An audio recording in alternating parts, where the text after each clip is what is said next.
मंडळी नमस्कार. Big boss मराठीच्या घरात दिवसेंदिवस सदस्यांचा कल्ला वाढलेला पाहायला मिळत आहे. आज बिग बॉस मराठीच्या घरात नवीन टास्क आणि नवीन राडा पाहायला मिळणार आहे. आज बिग बॉसच्या घरात कॅप्टन्सी टास्क पार पडणार आहे. यामध्ये घरातील सर्व सदस्यांचा कल्ला, राडा, गोंधळ आणि धिंगाणा पाहायला मिळणार आहे. प्रत्येक सदस्यांचं नाव गेम मात्र चाहत्यांचं लक्ष जे आहे ते वेधून घेत आहे. स्टॉपवरून कॅप्टन्सी कंटेंडर्सची बस सुटणार आहे. बिग बॉस मराठीच्या घरात 6व्या आठवड्यात सुरुवात झाली आहे. या आठवड्यात वर्षाताई कॅप्टन आहेत. पुढील आठवड्याच्या कॅप्टन्सीकडे घरातील सर्वांचं जे आहे ते लक्ष लागलेलं आहे. बिग बॉस मराठीच्या आजच्या भागाचा नवीन प्रोमो समोर आला आहे. या प्रोमोमध्ये आज बिग बॉस मराठीच्या स्टॉपवरून कॅप्टन्सी कंटेंडर्सची बस सुटलेली आपल्याला दिसून येत आहे.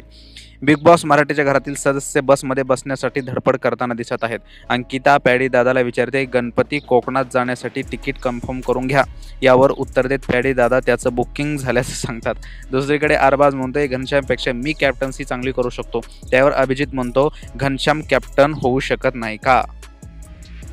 प्रोमोमध्ये कॅप्टन्सीसाठी पॅडेदादा आणि घनश्याम यांच्यात चुरस पाहायला मिळत आहे. बिग बॉस मराठीच्या घरात नवीन कॅप्टन होण्यासाठी सर्वच सदस्य धडपड करताना आपल्याला दिसत आहेत. कॅप्टन्सी कंटेंडर्सची बस कधी सुटणार, या बसमध्ये प्रवासी काय धुमाकूळ घालणार आहेत, यात आता सर्वांचं लक्ष लागलेलं आहे. बाकी तुम्हाला काय वाटतं, घराचा कॅप्टन कोण पाहिजे? घनश्याम घराचा कॅप्टन होण्यासाठी योग्य आहे का?